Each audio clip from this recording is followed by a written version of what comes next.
Est-ce que le micro marche? Oui. Alors, le prédicateur s'appelle Valdo d'Aiglon, pour ceux qui ne me connaîtraient pas, vous êtes fixés. Ma prédication aujourd'hui portera sur l'évangile de Marc, chapitre 6, versets 14 à 19.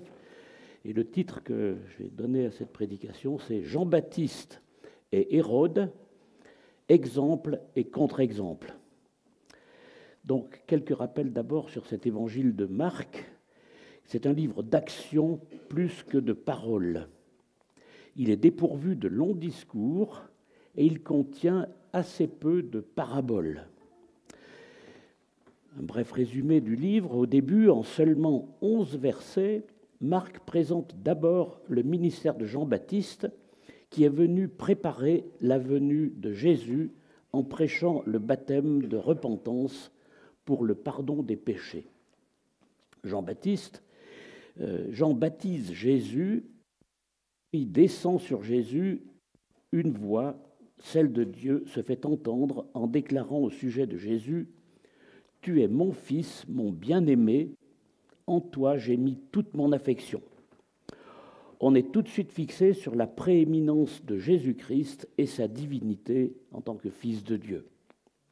Suivent ensuite les versets 12 et 13 du premier chapitre, toujours, qui évoquent la tentation de Jésus dans le désert par Satan, mais sans rentrer dans les détails comme l'ont fait et Luc.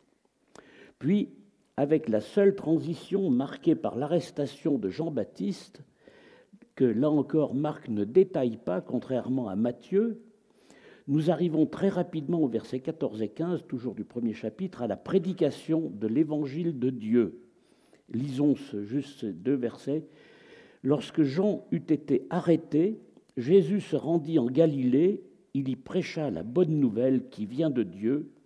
Il disait, « Le temps est accompli, le règne de Dieu est proche, changez et voyez et croyez à la bonne nouvelle. » Il s'agit là en fait surtout d'un sommaire de cette prédication de l'Évangile, à savoir le temps est accompli, et aujourd'hui le temps est accompli, le royaume de Dieu est proche, c'est toujours vrai, repentez-vous et changez, croyez à la bonne nouvelle, le troisième point de la prédication de Jésus, repentez-vous et croyez à la bonne nouvelle.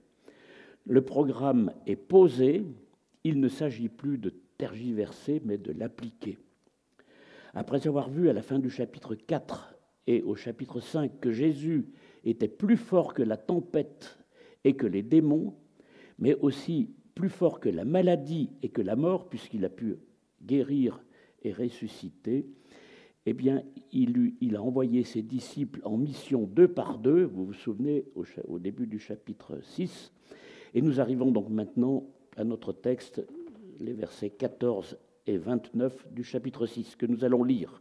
Donc je vous invite à la lecture.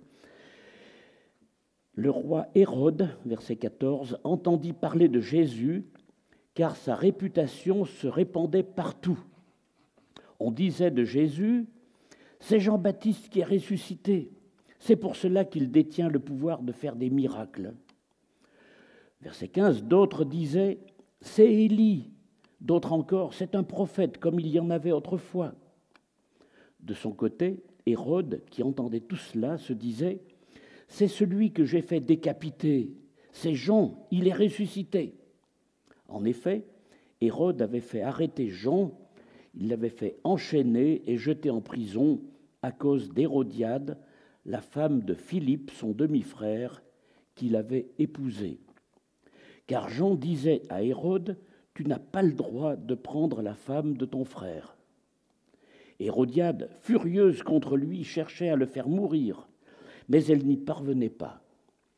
Car Hérode craignait Jean. Il savait que c'était un homme juste et saint.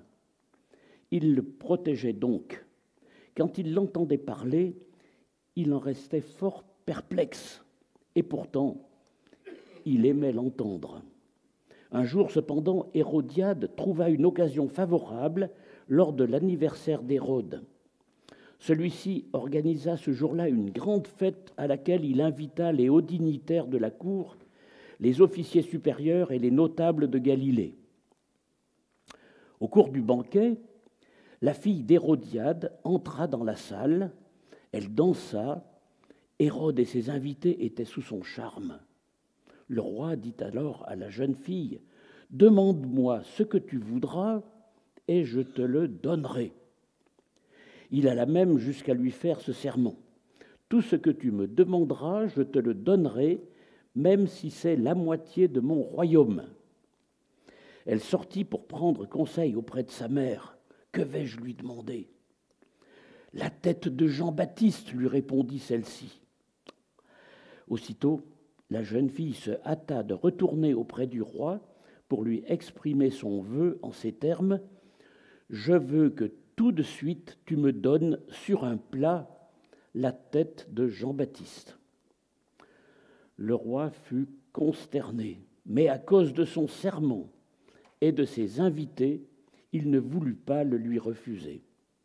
Il envoya donc aussitôt un garde en lui ordonnant de rapporter la tête de Jean. Celui-ci s'en alla décapiter Jean dans la prison. Il apporta la tête sur un plat et la remit à la jeune fille, et celle-ci la donna à sa mère. Lorsque les disciples de Jean apprirent ce qui s'était passé, ils vinrent prendre son corps pour l'ensevelir dans un tombeau. C'est un texte impressionnant qui fait froid dans le dos. En tout cas, je peux dire que j'ai des frissons même en ce moment, après l'avoir lu ou relu. C'est un texte qui commence par des interrogations, des hypothèses de toutes sortes faites par la population sur Jésus, ce personnage mystérieux et surprenant qui détient un pouvoir extraordinaire, celui de faire des miracles. Et parmi ces interrogations et ces hypothèses, il y a celle aussi du roi Hérode lui-même au sujet de Jésus, qu'il imagine être Jean-Baptiste. Jean-Baptiste que lui-même Hérode a fait décapiter il y a quelque temps. Mais pour mieux comprendre, voyons quelques éléments de contexte sur le roi Hérode. La Palestine de l'époque était sous domination romaine. Après avoir été sous domination assyrienne, babylonienne, perse, helléniste. Et si vous êtes amateur d'histoire, vous pourrez découvrir cette succession de dominations en vous reportant par exemple au grand dictionnaire de la Bible ou dans d'autres ouvrages spécialisés. Et là, je vous invite à vous rapprocher du stand biblique à la sortie et de discuter avec Emmanuel qui vous conseillera dans ce domaine. Mais en tout cas, j'ai beaucoup apprécié la lecture de ce résumé sur les différents Hérodes qui se sont succédés donc en Palestine. Bref, plusieurs Hérodes se sont succédés en Palestine et ils étaient en fait des vassaux de Rome, c'est-à-dire soumis à Rome. Et à la mort d'Hérode le Grand, le premier Hérode, dont le père était juif, en l'an 4 avant Jésus-Christ, eh bien, ses successeurs ne sont plus que des roitelets entre les mains des Romains qui les investissent et les destituent au gré de leurs seuls intérêts. On trouve Hérode l'Ethnarque en Matthieu 2, Hérode le Tétrarque en Luc 3 et Hérode Agrippa. C'est le roi Agrippa, fils d'Hérode Agrippa, qui rencontra Paul, l'apôtre Paul, en Acte 26, verset 29, et qui répliqua à l'apôtre Paul, qui lui expliquait l'Évangile, il a dit à Paul, « Encore un peu de temps et tu vas me persuader que tu as fait de moi un chrétien. » Bref, donc après, les gens dont Hérode se pose des questions, donc les gens dont Hérode lui-même se pose des questions au sujet de ce Jésus qui est devant eux. Cela aussi nous interpelle et nous interroge aujourd'hui encore. Qui est Jésus pour moi? Qui est Jésus pour toi aujourd'hui? Ce Jésus que l'on connaît mieux aujourd'hui dans la mesure où nous disposons de son histoire complète dans les évangiles, mais peut-être adhères-tu complètement à son message? Et je suppose que là, une majorité parmi nous sommes dans cette situation d'adhérer à Jésus. Voilà, et nous nous sommes fait baptiser nous avons déclaré qu'il est venu pour nous sauver. Mais peut-être as-tu du mal à accepter tous ces miracles, tous ces gestes d'amour, tous ces jugements sévères. Ok, tu veux bien accepter l'idée que c'était un homme exceptionnel, comme Hérode le dit, mais sa résurrection, là, c'en est trop, c'est trop. Je ne peux pas avaler cette vérité. Et puis sa venue pour me sauver, mais me sauver de quoi? Je ne suis pas au milieu de l'océan sans bouée de secours. Bref, maintenant la Bible nous dit clairement que Jésus est venu pour nous sauver de notre propre péché. C'est à toi d'accepter cela par la foi. On ne peut pas t'y contraindre, on ne peut pas le faire pour toi. Tes parents n'y peuvent rien. Ils peuvent t'enseigner, ils peuvent te montrer l'exemple, mais ils ne peuvent pas faire une opération dans ton cerveau, dans ton cœur, pour inoculer Christ en toi. Mais par contre, on ne peut que t'y encourager vivement. Si tu es sur cette crête d'hésitation, eh bien, choisis de suivre Christ. Mais revenons à notre texte à partir du verset 17. Je vais relire 17 et 18. En effet, Hérode avait fait arrêter Jean, l'avait fait enchaîner et jeter en prison à cause d'Hérodiade, la femme de Philippe, son demi-frère, qu'il avait épousé. Car Jean disait à Hérode, tu n'as pas le droit de prendre la femme de ton frère. Hérode avait pris la femme de son demi-frère. On ne sait pas dans quelles conditions, mais manifestement, cela ne rentrait pas dans le cadre de la volonté de Dieu. Et Jean-Baptiste, serviteur de Dieu précisément, réagit en rappelant cette volonté de Dieu. Tu n'as pas le droit. C'est un droit divin. Jean-Baptiste, croyant fidèle, connaît la loi de Moïse. Autrement dit, il connaît les 10 commandements. Il sait aussi que Hérode a des racines juives, puisque son grand-père ou arrière-grand-père était d'origine juive. Et donc, il se sent autorisé, donc, Jean-Baptiste se sent autorisé à rappeler à Hérode le droit de Dieu. Et quel était ce droit? Tout d'abord, que le mariage est une union que Dieu veut pour la vie. Dès la Genèse, l'homme quittera son père et sa mère et s'attachera à sa femme, et ils deviendront une seule chair. Sous-entendu pour la vie, nous dit Genèse 2, verset 24.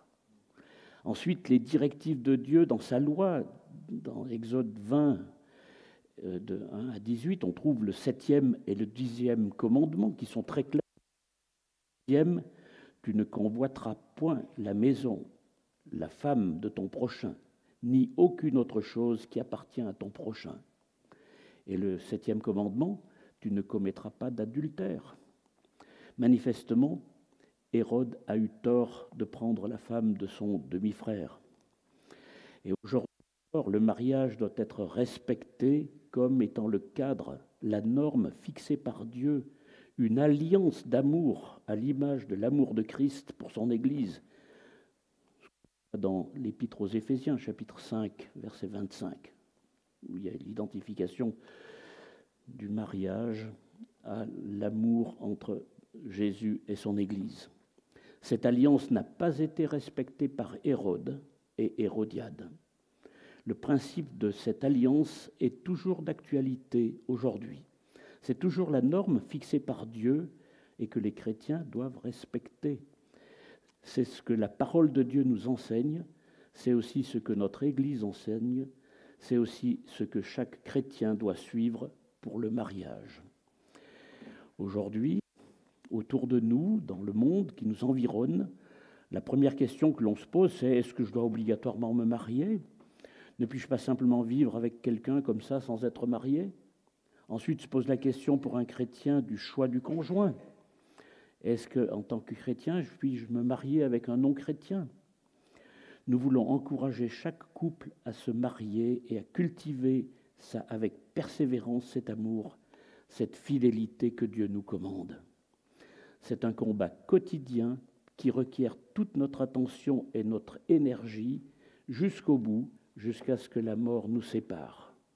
Donc, courage. Mais je ne veux pas ignorer les situations difficiles, les situations de mariage où le courant ne passe plus, les situations d'infidélité, les situations de séparation, les situations de divorce. Et corrélativement se pose aussi la problématique du remariage. La parole de Dieu nous dit des choses sur ces questions. Les églises ont travaillé ces questions délicates que l'on ne peut pas évoquer comme ça sur un coin de table. Les anciens de l'Église réfléchissent à ces questions aussi. Que dire par rapport à notre texte ?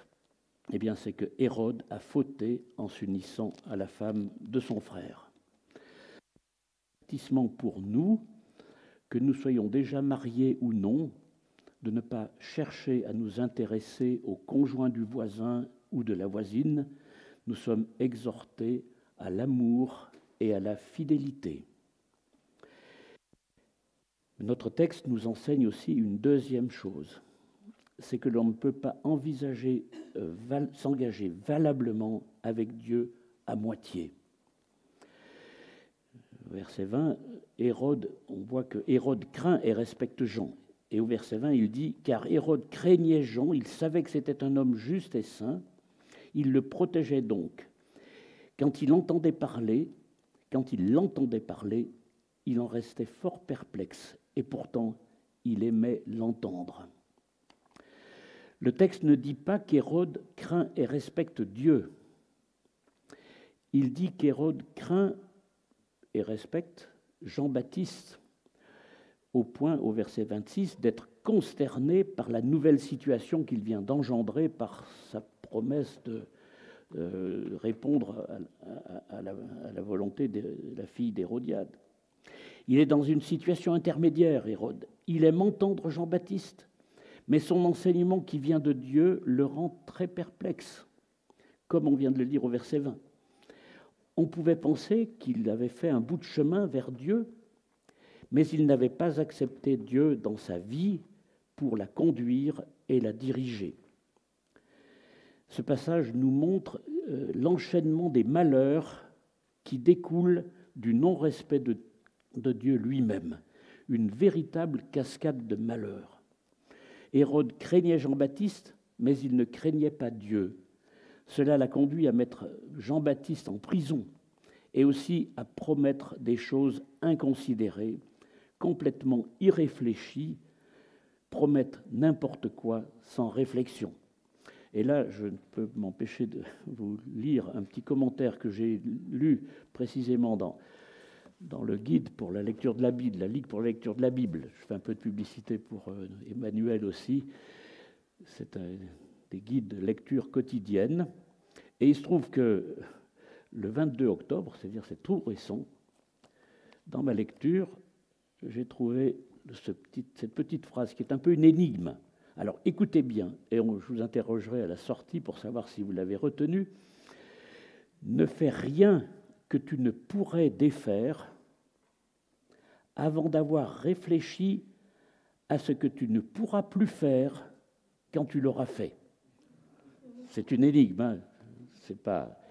Je vais vous le relire et on verra à la sortie.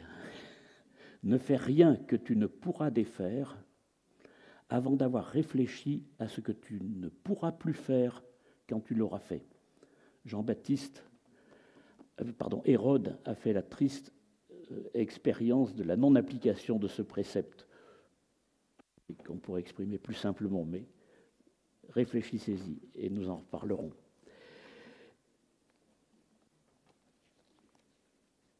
Et donc, le résumé de tout ça, c'est qu'on ne peut pas s'engager avec Dieu à moitié. C'est une vérité que l'on trouve tout au long de la Bible. On peut se réjouir quand quelqu'un s'intéresse à l'enseignement prodigué par un chrétien. Mais cette joie ne pourra être complète que quand ce quelqu'un aura accepté pour lui-même les enseignements de Dieu et qu'il se sera réellement converti à Jésus-Christ. Nous avons eu, il y a quelques dimanches, le baptême de 3 personnes qui ont décidé de suivre Jésus-Christ. Elles ne sont pas restées entre deux, à moitié du chemin. Elles sont allées jusqu'à confesser devant l'Église leur conversion et à réclamer le baptême. Toi qui nous écoutes ce matin, Où en es-tu par rapport à Dieu? Où en es-tu par rapport à Jésus-Christ? Tu peux être en chemin et c'est réjouissant, mais ne fais pas les choses à moitié, va jusqu'au bout. Demande à Jésus de venir habiter dans ton cœur et de diriger ta vie. Un troisième enseignement de notre texte porte sur la vie de Jean-Baptiste. Jean-Baptiste est un vrai serviteur de Dieu qui s'est engagé en obéissant à Dieu, en annonçant la bonne nouvelle de la venue de Jésus, sauveur du monde. Un homme courageux, capable d'interpeller le roi par rapport à sa vie matrimoniale. C'était courageux, hein, il risquait sa propre vie en faisant ça. Donc un homme aussi courageux, capable d'endurer injustement la prison, puisqu'il a été mis en prison à un moment donné. Et un homme qui n'a pas eu d'autre choix que d'être décapité. Comment Dieu permet-il la réalisation de tels crimes, de telles injustices vis-à-vis de ses serviteurs, même parmi les plus fidèles? Il n'a pas été guéri, il n'a pas été sauvé du meurtre, Jean-Baptiste. Et pourtant, c'était un craignant Dieu. Cela reste un mystère que l'on peut avoir du mal à accepter. Mais cela nous fait penser aussi au sacrifice de Jésus, Fils de Dieu, qui a accepté la mort alors qu'il était tout en même temps serviteur et Fils de Dieu. Tout cela pour nous donner la vie. Cela nous fait aussi penser à des serviteurs comme Étienne, en acte 6, un homme rempli de foi et du Saint-Esprit qui est demeuré fidèle même lorsqu'il a été confronté à une mort certaine et injuste. On peut aussi penser à l'apôtre Paul qui a passé un certain temps en prison à cause de sa foi. On peut aussi penser aux chrétiens persécutés dont vous avez entendu parler dimanche passé par l'organisation Porte Ouverte. Des chrétiens persécutés. Pourquoi Jésus ne prend pas soin d'eux? Mais que se passe-t-il? Bref, ces hommes sont pour nous des exemples de foi et d'intégrité qui ne se sont pas engagés avec Dieu à la légère. Quelle grâce! En conclusion et en résumé, le premier point, qui est ce Jésus pour moi, pour toi, aujourd'hui? Bref, maintenant, la Bible nous dit clairement que Jésus est venu pour nous sauver de notre propre péché. C'est à toi d'accepter cela par la foi. On ne peut t'y contraindre, on ne peut ni non plus le faire à ta place. On ne peut que t'y encourager vivement et éventuellement t'accompagner. Le deuxième point, c'est le motif de l'intervention de Jean-Baptiste auprès d'Hérode nous interpelle. Le fait que, donc, Jean-Baptiste, finalement, pointe le péché de Hérode. C'est d'abord un avertissement pour nous, pour que nous soyons déjà mariés ou non, de ne pas chercher à nous intéresser au conjoint du voisin ou de la voisine. Nous sommes exhortés à la fidélité. C'est aussi un rappel pour les responsables d'Église, comme pour chaque membre, de dispenser un enseignement clair sur le mariage comme sur le célibat, de valoriser et d'encourager le mariage, d'accompagner les couples même dans les situations difficiles, masquer les situations de péché, même si cela n'est pas toujours facile, même si cela demande du courage et beaucoup de tact. Cela a coûté la vie à Jean-Baptiste. Troisièmement, dans notre vie spirituelle de chrétien, on ne peut pas s'engager à moitié, comme Hérode. Soyons fermes comme Jean-Baptiste, sans nous relâcher dans la mission particulière que Dieu nous confie aux uns et aux autres. Soyons fermes jusqu'au terme de notre vie. Et c'est ce cantique que nous prendrons pour la fin du culte. La voix du Seigneur m'appelle, jusqu'au bout, je veux te suivre. C'est un vieux cantique, mais c'est des paroles qui me reviennent. Quand je prépare la prédication, je cherche toujours des paroles pour choisir un cantique. Et là, vous me pardonnerez ce vieux cantique, mais jusqu'au bout, je veux te suivre. J'invite les musiciens, et en attendant, je vais aussi prier.